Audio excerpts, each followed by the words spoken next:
During an interview with public university faculty, I was asked, "What is your philosophy of education?"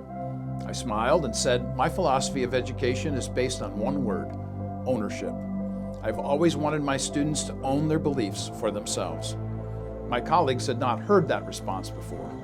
For my part, I have taught junior highs through PhD courses, and I have taught in Christian and public institutions. And my answer to why I teach is always the same: own your beliefs.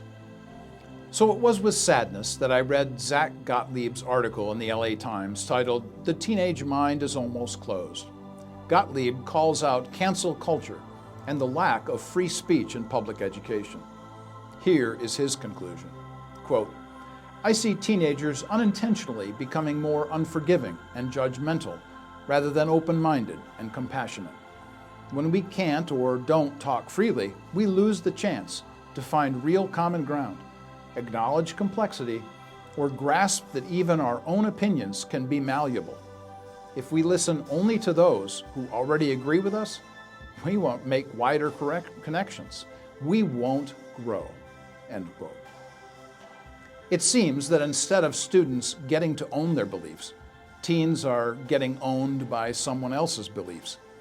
You can read the essay for yourself with a link at the end of this Truth in Two. From the inception of my teaching, I have abided by the example set by the Bereans in Acts 17:11. There it says, "The Bereans were more noble than the Thessalonians because they went back to Scripture to see if what Paul said was so." One of my many mantras has always been, don't believe anything I tell you. Go search it out for yourself.